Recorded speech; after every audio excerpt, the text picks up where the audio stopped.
Hello, welcome back. Today we are going to talk about what I feel is the most difficult thing for me to obey in the Bible.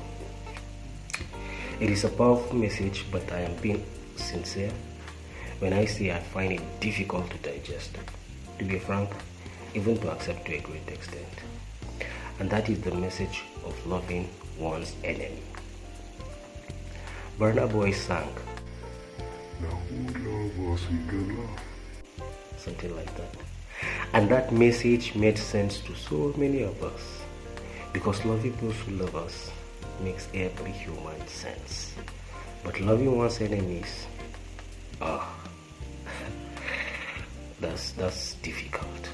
Yet, when you view Burna Boy's message through the lenses of the message of Christ, what you see in that song by Burna is a complete derailment. I once shared a post on how the Israelites did not send flowers to their enemies, but they rather sent stones, spears, and arrows. But that too is not the message of Christ. The message of loving one's enemy is indeed a biblical message, specifically from the teachings of Christ in Matthew 5 verse 44, where Christ says, "But I tell you, love your enemies and pray for those who persecute you." That verse clearly emphasizes the importance of showing love and kindness to those who may oppose or harm us. Similar teachings can be found in other biblical passages such as Luke 6:27 to 28, where it says, "Love your enemies, do good to those who hate you, bless those who curse you, pray for those who mistreat you." And Romans chapter 12 verse 14, "Bless those who persecute you, bless and do not curse."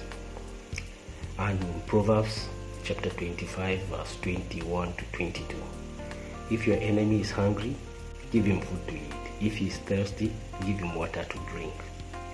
These verses highlight the biblical principle of loving and showing kindness to our enemies, rather than seeking revenge or harboring hatred. By doing so, we reflect God's love and character, who shows kindness to both the righteous and the unrighteous. This concept may seem counterintuitive, but it is a principle that can bring about transformation and healing in our lives. Let's dive in and explore some great figures the world has seen and their act of forgiveness and kindness. One of the most powerful examples of loving one's enemy is indeed the life and ministry of Martin Luther King Jr. During the civil rights movement, King faced immense hatred and persecution, yet he chose to respond with love and compassion. In his sermon, "Loving Your Enemies," King emphasized the importance of loving those who hate us, saying, "Hate for hate only intensifies the existence of hate and evil in the universe." Nelson Mandela was another prominent world figure who displayed the reality of forgiveness and loving one's enemies. Instead of retaliating, even after years of incarceration, he rather embraced forgiveness and in lieu of hate, showed his foes genuine love. Loving our enemies may seem difficult, but it is a principle that can bring about healing and transformation. When we choose to love those who hate us, we break the cycle of violence and hatred. This doesn't mean we are weak or condoning their behavior, but rather we are choosing to respond in a way that reflects God's love and character. That is an exercise you can bet that strengthens spiritual stamina.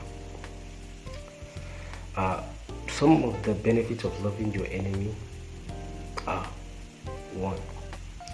It breaks the cycle of violence and hatred. 2. It reflects God's love and character. 3. It brings about healing and transformation. And 4. It fosters a culture of peace and forgiveness. Even in some other prominent religions, loving one's enemies is shockingly encouraged. In Hinduism, for instance, I recently learned that loving one's enemy is deeply rooted in its philosophy of non-violence and forgiveness.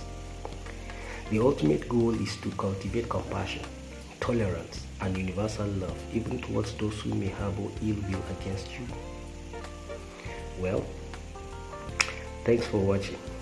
And remember, loving your enemy is not just a commandment.